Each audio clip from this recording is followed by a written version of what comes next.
ታላቋ በኢትዮጵያ ታሪክ ተብሎ ከሚጠሩት እንግዲህ ምርጥ አርቲስቶች መካከል አንዷ ጂጂ ወይም ትክክለኛ ስሟ እጅጋየሁ ሽባባው 51ኛ ዓመቷን ይዛለች። 51ኛ ዓመት ስትይዝ ብዙ ፈተናዎችና ብዙ ቻሌንጆችን ተቋቁማ ለዚህ እንደደረሰች ጭምርም ነው።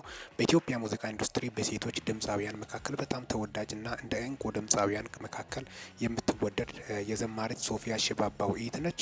እንግዲህ ጂጂ በጣም በርካቶችን ልብ የሰበረ ክስተት በህይወቷ አጋጥሟታል። ከዚህ በፊት በትዳር በነበራት ህይወት ቻለኝ እንደገጠማትና የተለያዩ ነገር ከዛም አልፎ እንግዲህ ኒውዮርክ ባቡር ጣቢያ ላይ ኢትዮጵያኖች በጣም በሚያሳዝን ሁኔታ ባልተጠበቀ ጊዜና ሰዓት የማይገባ ፎቶ አንስቶ ለጥፎ ለቋል ተብሎ ነበር። ምናልባት ኢትዮጵያኖች ሊሆኑ እንደሚችሉም ነው። አንዳንዶች በጣም በሚያሳዝን ሁኔታ ይህን ያደረጉት ሰዎች እንዴት አያስቡም? እሷ በጣም ምርጥ ድምፃዊት ነች። እሷ ያለችበትን ሁኔታ ያለ ፈቃዷ ደግሞ ለምን ፎቶ አንስቶ ለጥፎ በማለት በርካቶችም ቁጣ ቀስቅሶ ነበር። የኋላ ኋላ ሶፊያ ኢቷ ያለችበትን ሁኔታ ለማየት እስከ አሜሪካ ሄዳ ነበር። እንግዲህ ከዚህ በፊት ነጭ ባል እንደነበር አስጨምርም ነው ባለመግባባት እንደተለያዩ ጭምርም ልጇን እንደወሰደባትም ነው በሰዓቱ የወጡት መረጃዎች የሚያሳዩት። አሁን ጂጂ 51ኛ ዓመቷን እንደያዘች ጭምርም ነው የደረሱን መረጃዎች የሚያሳዩት። ሚኪታ ፎረም ሰብስክራይብ በማድረግ ወቅታዊ ነጫጭር መረጃ አግኙ። ሰላም ቆዩልኝ።